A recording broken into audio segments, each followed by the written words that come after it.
Shuleni hapa leo bwana, kulikuwa kuna maigizo fulani ambayo alikuwa anafanywa na mwamba alikuwa anatambulika kwa jina la Sundari pamoja na binti moja anatambulika kwa jina la Lila. Watoto walijitahidi sana, waliigiza vizuri kiasi kwamba wazazi wenyewe walifurahi. Baada ya kumaliza haya maigizo, wazazi wa Sundari wanafuatwa na mtu mmoja anadai yeye ni bonge moja la director na amemwona huyu kijana ana nafasi kubwa sana kuwa bonge moja la mtu mzito ndani ya nchi yao, hivyo anaeleza anawaomba wamruhusu aondoke naye aende akacheze pamoja na superstar mmoja. Inasemekana hiyo filamu itaenda kuchezewa nchini Marekani. Bwana mdogo alifurahi sana, mama yake mpaka alidondosha machozi, anaona dai bwana, mbona ni fursa moja kubwa sana. Upande wa baba, yeye aliwaka sana baada ya kufika nyumbani, anasema hili swala haliwezekani, sisi kama Wahindu ambao tunashikilia taratibu na kutunza tamaduni za mababu zetu, haitakiwi kabisa mtu yoyote katika familia yetu apande ndege. Hivyo bwana mdogo, wewe tuliza mshono, tulia hapa hapa nyumbani. Mama aliwaka sana mpaka anaenda kwa mama mkwe, anamweleza mama, ongea na kijana wako huyu, hii ni nafasi ya pekee. Kijana wetu huyu anaonekana na kipaji kimoja kizuri sana, tusikitupe tu jamani, akabaki tu amekaa hapa peke yake. Mama mkwe baada ya kusikiliza pande zote mbili, hatimaye akaamua kupiga kifaa chake cha muziki. Endapo mama huyu akipiga kifaa hiki, basi ujue hili swala ameweza kulikubali, na endapo huyu mama akikubali, basi hata kijana wake naye alikuwa hana pingamizi lolote. Mzee kishingo upande hivyo hivyo bwana, akakubali kijana wake aondoke hapa na kuelekea Marekani. Harakati zikaanza. Sundari alifurahi sana, hata shuleni akawa ana furaha kubwa, lakini wanafunzi wenzake wengine wakawa wanamtania, wanasema tunasikia jamaa amepata nafasi ya kwenda kucheza filamu, lakini si tuna uhakika kabisa hiyo filamu hana uwezo wa kwenda kuicheza. Maneno haya mwamba hakukubali kabisa aweze kumvunja moyo, yeye akaendelea kushikilia hili swala na maandalizi yakaendelea. Hatimaye yule director bwana akawaletea tiketi pamoja na visa, lakini siku ya safari baada ya kufika tu, baba leo anakuja na gazeti tena akiwa amewaka kwelikweli, anasema hebu angalieni hili gazeti, mimi toka mwanzo nilikuwa nasema kabisa huyu jamaa sio mtu mzuri, hebu angalieni, kumbe ni tapeli. Lengo lake sio kuchukua watoto na kuwapeleka Marekani, bali wanawapeleka Mumbai kwenda kuwafanyisha kazi za ndani. Umeona?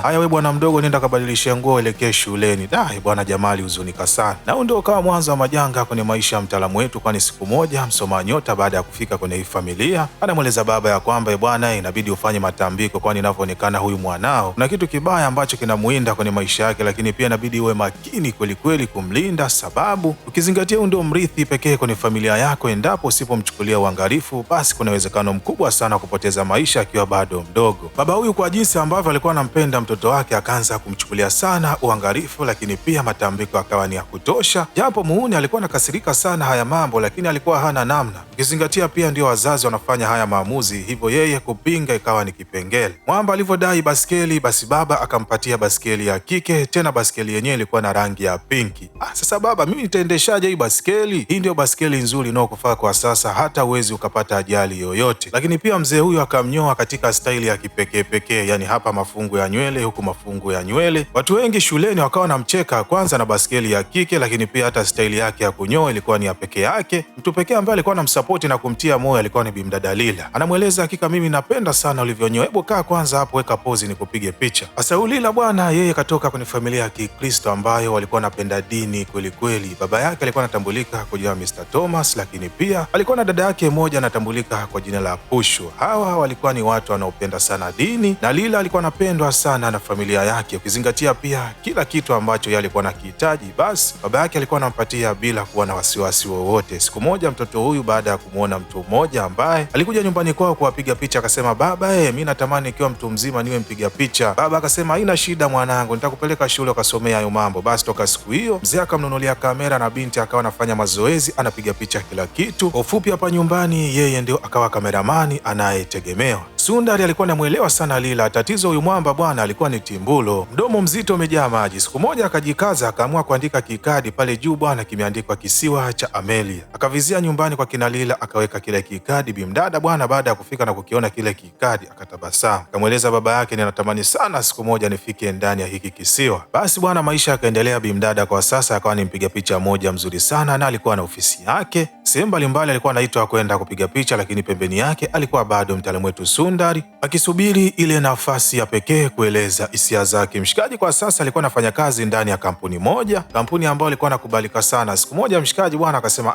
bwana leo lazima niende nikazungumze ukweli jinsi ambavyo ninamuelewa bimdada Lila bwana. Baada ya kwenda kukutana, jamaa anashuhudia bimdada Lila akaja na mpenzi wake ambaye alikuwa anatambulika kwa jina la Vamsi. Kiufupi mchizi aliumia sana, narudi nyumbani akiwa na huzuni kweli kweli, kampelekea mpaka kupata ajali ndogo. Upande wa Lila leo, bimdada ambaye alikuwa anatambulika kwa jina la Pushu anakuja na taarifa ya kwamba yeye kuna kijana ambaye alikuwa akampenda, hivyo anatamani sana kufunga naye ndoa. Baba akawa ni mkali, lakini mama akamweleza mzee ya kwamba bwana, huyu binti hakuwahi kukuomba jambo lolote umfanyie kwenye maisha yake. Yeye tokea mdogo tulikuwa tunampa maamuzi sisi kama wazazi. Hebu siku hii ya leo tumpe yeye chaguo, achague kuolewa na mwanaume ambaye anampenda. Mama na kazi ya nyuzi anasema kwa binti yetu Lila, wewe kama baba ndio utafanya maamuzi, yani utamtafutia mtu ambaye wewe utaona kuwa ni sahihi. Baba akakubali kwa binti yake kuolewa na huyu kijana. Siku ya harusi kanisani, Vams kaingia humu ndani akiwa anaongea na simu na bimdada ambaye alikuwa akaweka headphone katika masikio yake. Anamweleza mshikaji ya kwamba bwana, leo nilikuwa natamani sana kutambulisha kwa familia yangu, lakini kwa bahati mbaya leo unakuja kushuhudia dada yangu akiwa anafunga ndoa na mtu mwingine, lakini mimi ninatamani sana tufanye maamuzi ya kwenda kujitambulisha kwenye familia zetu, ikiwezekana basi tuchukue maamuzi ya kufunga ndoa. Vams anamweleza bimdada ya kwamba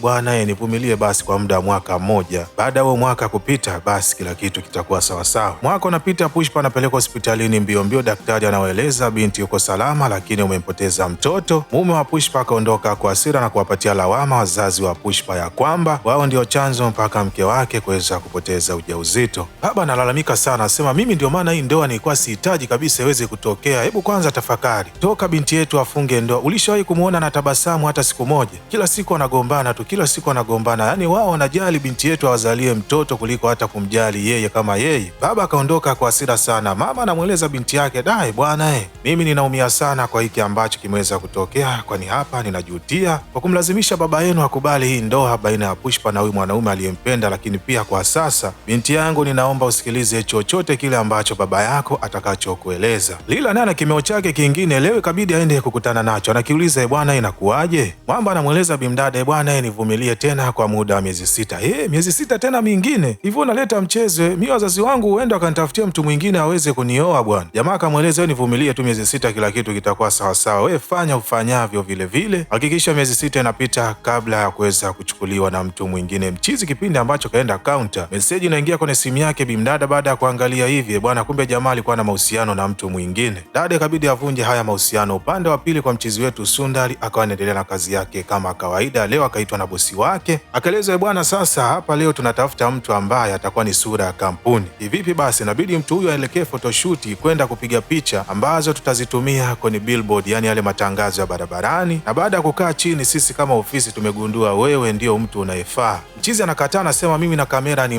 mbali, endapo familia yetu akigundua huenda ikawa ni balaa sana. Bosi wake anamweleza, wewe una chaguo moja tu, kubali ama uache kazi. Basi msela akawa hana namna. Cha ajabu zaidi, baada ya kufika photoshoot, mtu ambaye alikuwa anahusika kupiga picha alikuwa ni bimdada Lila. Hawa ni watu ambao walikuwa wamepotezana kwa muda wa mwaka mmoja. Bwana, leo bimdada alifurahi sana kumwona mchizi wake wa zamani. Picha zikapigwa za kutosha, wakapata muda pia wa kupiga mastori. Dada anamuuliza, ni kwa nini ulipotea, lakini pia ni kwa nini simu zangu ulikuwa upokei? Msela akawa anajingatangata, lakini ikabidi amuulize, vipi mahusiano yako pamoja na Vamsi? Bimdada akamweleza ukweli wote. Sunda alifurahi sana, akaona mbona sasa nimepata nafasi mpya. Urafiki ukaundwa tena kwa mara nyingine. Kwa sasa hivi bwana, wakawa ni washikaji ambao wanapata mitoko mingi sana. Tena bimdada akawa anafurahia kweli kweli. Wakapata pia nafasi ya kuelekea katika kisiwa kimoja kwenda kulabata. Jamaa basi leo bwana ikabidi apate nafasi ya kuzungumza hisia zake kwa bimdada. Akamweleza, bwana, siku ile nilikuja kwa lengo la kuja kuzungumza hisia zangu. Bimdada akamweleza, bwana, kwa nini hukuniambia? Jamaa anasema, mimi nilipokuona na Vince nikajua labda ni mtu ambaye unampenda, lakini pia unaenjoy sana kampani yake. Dada leo anamweleza jamaa, bwana, ninatamani sana tuweze kufunga ndoa. Je, upo tayari? Mwamba alifurahi sana, lakini pia hata bimdada naye alifurahi sana. Anaona kabisa kwa sasa amepata mtu sahihi kwenye maisha yake. Kipengele kinakuja, je, familia zao watakubali? Kizingatia binti ni Mkristo kwelikweli, lakini pia jamaa ni Muhindu ambaye familia yake wameshiba dini kwelikweli. Leo nyumbani dada yake Pushpa anafika. Kwa sasa alikuwa na ujauzito mwingine. Kipindi ambacho alikuwa anapiga mastori, dada mtu anamweleza, vipi Joseph, umemwelewa? Dada anashangaa, Joseph tena? Baba hajakuambia kama kakutafutia mtu anatambulika kwa jina la Joseph? Watu hao wawili baada ya kukutana kudiskasi ili swala, jamaa akasema sasa inabidi tusiwaambie moja kwa moja. Njia ilikuwa ni moja. Jamaa leo baada ya kufika nyumbani akaweka video za Kikristo. Baba anafika pamoja na familia, wanashangaa, hii leo kuna nini humu ndani? Mshangao huu jamaa akaona bwana isiwe kesi, akaamua kubadilisha channel. Upande wa bimdada yeye leo akampelekea baba yake chakula, anamweleza hiki ni chakula kitamu sana. Baba anatia kijiko, kabla ya kula anamweleza ni nani katengeneza? Kuna rafiki yangu Muhindu. Baba akaacha kula. Wanakutana tena kwa mara nyingine. Kwa sasa hivi bwana wakawa naona kama wale version yao ya utoto, na wenyewe wakawepo wakiwa na washauri watafanyaje. Jamaa anamweleza bimdada, kwa sasa kitu ninachoenda kukueleza, ninaomba sana usikasirike. Ninahitaji tuwadanganya wazazi wako kwamba wewe una ujauzito, lakini pia tuwadanganya wazazi wangu kwamba mimi sina uwezo wa kumpatia mwanamke mimba, lakini pia katika huo uongo familia yako asigundue kama mimi sina uwezo wa kukupatia mimba, lakini pia familia yangu mimi wasigundue kama wewe ni mjamzito. Kwa hatua hii tutakuwa tumepiga upofu wa hili fumbo. Ninaamini kabisa moja kwa moja familia hizi mbili wakikutana watakubali kabisa ndoa yetu kuweza kutokea. Dada aliwaka akamweleza ili swala litawezekana, mimi siwezi nikaenda kuiongopea familia yangu. Mwamba baada ya kumshawishi bimdada kwa muda kidogo, ikabidi Lilu aweze kukubali ushauri wa huyu mwamba, lakini pia akamweleza hautowaambia moja kwa moja, bali hapa tutatafuta njia ya kuweza kueleza. Njia yenyewe itakuwa kama hivi: sisi tutatafuta nafasi ya kusafiri kuelekea nchini Marekani, hususan katika kile kisiwa cha Amelia. Tukishafika pale bwana, sisi tutafunga zetu ndoa kimya kimya, kisha kila mmoja atampigia mzazi wake na kumpatia hizi taarifa ya kwamba mimi sina uwezo wa kukupatia mimba, lakini wewe utaeleza wazazi wako ya kwamba una ujauzito. Dada akasema isiwe kesi. Leo anamweleza baba yake ya kwamba bwana, inahitaji niweze kusafiri kwa muda wa miezi 6 kuelekea Marekani. Kuna kozi ambayo ninahitaji kwenda kuisoma. Baba akakubali. Upande wa mtaalamu wetu sasa, na yeye ilibidi atafute namna ya kuweza kuidanganya familia yake ya kwamba anahitajika kuweza kusafiri kuelekea Marekani. Hapa ndipo kulikuwa kuna kipengele, kwa sababu familia yake bwana walikuwa naamini endapo mtu akisafiri na ndege hatotoboa, akirudi tu majanga anaweza kutokea, lakini pia huenda akapoteza maisha. Njia ya kwanza, alimfuata mfanyakazi mwenzake ambaye alikuwa anatambulika kwa jina Sumia. Hubi mdada bwana alikuwa anahitajika kuelekea Marekani. Sasa akamweleza kwamba bwana, ninatamani sana hiyo nafasi yako, nipe mimi. Akamweleza kila kitu ambacho anahitajika kwenda kukifanya kule Marekani. Bimdada akamweleza sasa, mimi nina uwezo wa kukubali, je, meneja wetu atakubali? Mwamba akamweleza bimdada ya kwamba wewe cha msingi nenda akamweleze bibi yako amefariki na unahitajika ubaki hapa nyumbani kwa ajili ya kuweza kufanya matanga. Bimdada akamweleza huo mbona ni uongo mkubwa sana, nisaidie tu ndugu yangu, sina mtu mwingine wa kuweza kunisaidia. Bimdada baada ya kwenda kuongea na bosi wake akampiga uongo mmoja mkubwa sana. Bosi akampa pole, lakini pia akamweleza basi haina shida, nafasi akapatiwa mtaalamu wetu Sundari. Kipengele kikaja nyumbani kwao. Nyumbani kipengele kilikuwa ni kikubwa sana, lakini ushawishi wa huyu mwamba bwana ukapelekea mpaka baba kuweza kukubali mwamba aweze kusafiri. Lila kabla ya kuondoka akamweleza dada yake kila kitu, japo dada akamweleza bwana mdogo wangu, huo uongo angalia, lakini pia huyo kijana una uhakika ni kweli anakupenda? Bimdada japo alikuwa hana majibu ya kueleweka, lakini alikuwa na imani kubwa sana na Sundari. Machizi baada ya kufika Marekani walikula bata vya kutosha, lakini kwa bahati mbaya kisiwa ambacho alikuwa anahitaji kwenda bwana kwa sasa kilikuwa kimefungwa kwa muda. Ikabidi kila mmoja aweze kutoa simu yake na kumpigia mzazi wake kumweleza hizi pumba ambazo alikuwa amezipanga. Sundari baada ya kurudi nyumbani anakuta kuna bonge moja la shughuli, yani kuna watu wa kutosha. Akawa anajiuliza hapa kuna jambo gani? Kabla ya kuingia ndani anamzuia, anamweleza bwana nenda kwanza kanawe. Mwamba baada ya kuingia ndani, mama anamweleza baba yako ameita watu wote hao, anahitaji kueleza juu ya matatizo ulionayo. Mwamba akashangaa sana, sana watangaziaje wakati ya mambo inahitajika tu yao ya familia? Yuko wapi kwa sasa? Ameenda kunana na daktari bwana. Mwamba akaondoka mbio mbio. Hasa kipindi ambacho anatoka, baba naye anaingia humu ndani. Lila naye baada ya kufika tu nyumbani anagundua begi lake aliondoka nalo Sundari, na mabegi alionayo yeye alikuwa ni ya Sundari. Kibaya zaidi, juu ya begi la Sundari kuna picha ya Mungu wao. Dada baada ya kuingia humu ndani, mama anamchapa kibao cha kutosha, lakini pia anampatia kipimo aende akajipime ili mama ajiridhishe, je ni kweli alikuwa na mimba. Dada anaingia ndichi, anampigia simu msela, anamweleza bwana huku kilishanuka, mimi sijui hata nifanyaje. Jamaa akampatia akili, chukua hiyo soda idondoshee hapo, majibu atatoka ni positive. Dada baada ya kufanya hivyo bwana, ni kweli majibu yakatoka positive. Mama akashangaa sana, anaona hiki ni kitu gani tena mtoto wangu anafanya madudu kama haya. Upande wa mshikaji anapigiwa simu na mama yake, anamweleza fanya haraka iwezekanavyo, baba yako muda mchache ujao anaenda kutangaza asiri zako. Mwamba anamweleza mama yake, mweleze baba ya kwamba nimepata ajali. Mwamba ni kweli akapata ajali. Mama anaingia humu ndani amweleze huyu mzee begi ambalo jamaa alikuwa kaja nalo, kuna mtoto mmoja alikuwa analichezea, kwa bahati mbaya likafunguka. Picha zinaonekana jamaa alikuwa akajipiga selfie yeye pamoja na bimdada Lila. Mzee baada ya kukutana na mwanae aliwaka sana, anamweleza angalia sasa unakutana na majanga, hii yote ni kwa sababu umevunja miko ya familia. Sasa mimi siwezi nikaamini moja kwa moja,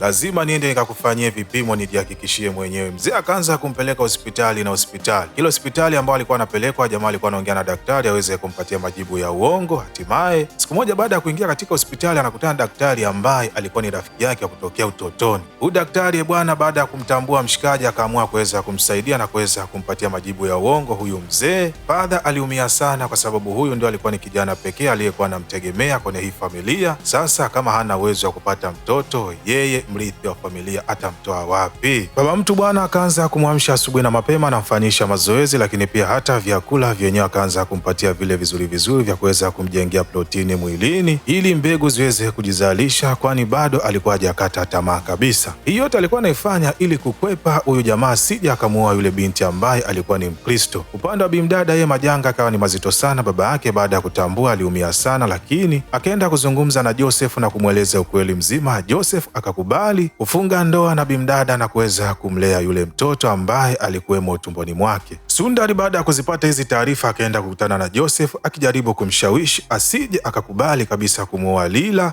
Joseph anamweleza jamaa, bwana wewe wala usijali, mimi mke wako huyu bwana nitamchukulia sana uangalifu, lakini pia ninavyopenda watoto nitampenda yule mtoto kama mtoto wangu, lakini nakukaribisha kila Jumapili uwe unakuja kucheza na mtoto wako. Jamaa aliumia sana, ikabidi amweleze ukweli mtaalamu wetu Joseph ya kwamba bwana yule bimdada hana mimba. Nilimwambia iongopee familia yake ili mradi tu akubali sisi tuweze kufunga ndoa. Joseph naye kwa hasira akaondoka akaelekea mpaka nyumbani kwa bimdada na kwenda kumweleza baba yake ya kwamba huyu bimdada anaongopea, inabidi aweze kuongea kwa kuwapiza katika hii Biblia kama ni kweli ana mimba ama anatuongopea. Baba akasema haina shida, wala hakuna haja ya kwenda mbali kama hivyo. Wewe kama una wasiwasi na binti yangu, basi muache, ataolewa na mtu mwingine. Familia hizi mbili bwana ikabidi wakutane, familia ya bimdada Lila pamoja pia na familia ya mtaalamu wetu Sundari kuweza kuzungumzia hili jambo. Kipindi ambacho mazungumzo yalikuwa yanaendelea, Lila pamoja na mtaalamu wetu Sundari walikuwa wanasikiliza kwa kutumia simu ambayo ilikuwa inamilikiwa na bimdada Pushpa. Kipindi ambacho mazungumzo yalikuwa yanaendelea bwana, kwa bahati mbaya Pushpa akapata maumivu ambayo akampelekea kuanguka chini, lakini mama yake na Sundari kwa kutumia uzoefu alionao akafanikiwa kusaidia maisha ya bimdada Pushpa pamoja pia na mtoto wake aliyekuwepo tumboni. Tukio hili likapelekea familia hizi mbili kuwa ni watu wa karibu sana, lakini pia kuanzisha harakati za kuweza kuwaunganisha watu hawa wawili, kitu ambacho kilikuwa ni kigumu sana kuweza kutokea katika jamii yao. Harakati kipindi ambacho zilikuwa zinaendelea, leo Joseph anamfuata mama yake na bimdada Lila na kumweleza ukweli ya kwamba kitu mnachoenda kukifanya huenda mkaja kukijutia kwa baadaye. Ninakushauri mama yangu, nenda kajihakikishia hospitalini kama binti yako ana ujauzito kweli, kwani mimi yale maneno niliyokuja kuzungumza nyumbani nilikuwa nimeambiwa na Sundari. Mama anaenda kumchukua binti yake, lengo ni kuweza kumpeleka hospitalini. Upande wa pili kwa Sundari, leo baada ya kufika kazini anamkuta Sumi akiwa na huzuni sana. Anamweleza ni kweli bibi yake amefariki. Mwamba alishangaa sana baada ya kuweza kugundua hiki kitu, lakini moja kwa moja akatambua huenda jambo hili kawa limetokea baada ya yeye kumshawishi bimdada aende akaongee uongo. Lili wanafanyiwa vipimo, daktari anatoa majibu ya kushangaza sana kwamba eti bimdada ni kweli alikuwa ni mjamzito. Baada ya kupatiwa hizi taarifa, mtaalamu wetu Sundari alishangaa sana, hii inakuwaje? Huyu bimdada bwana hakuwahi kuguswa toka azaliwe, lakini pia 19 itoshi, Sundari hata kifua chenyewe cha Lilu hakuwahi kugusa. Sasa inakuwaje leo ana mimba? Watu wawili wakafanya maamuzi ya kwenda hospitali nyingine kwa ajili ya kwenda kufanya vipimo. Leo daktari anatoa majibu mengine na kueleza kwamba dada hana mimba, lakini alikuwa na uvimbe ndani ya kizazi na hivyo ilikuwa inahitajika kuweza kufanyia operation, na endapo akifanya hivyo kuna hatihati ya huyu mwanadada kuto kupata mtoto katika maisha yake. Familia walihuzunika sana, lakini kimtindo akafurahi baada ya kugundua binti yao kumbe alikuwa sio mjamzito. Sundari ikabidi aongee ukweli kwa baba yake na bimdada. Thomas kwa hasira akampiga kibao. Babake na Sundari pamoja pia na bibi yake akawa anahitaji ndoa iweze kuvunjwa baada ya kugundua kumbe kijana wao alikuwa hana shida yoyote, lakini mama mtu akasimama akidedea akasema hilo swala halitawezekana. Sisi tunachoangalia ni furaha ya kijana wetu tu na hayo mengine yatakuja baadaye. Nguvu ya mama ikapelekea bibi pamoja pia na baba kuweza kukubali ndoa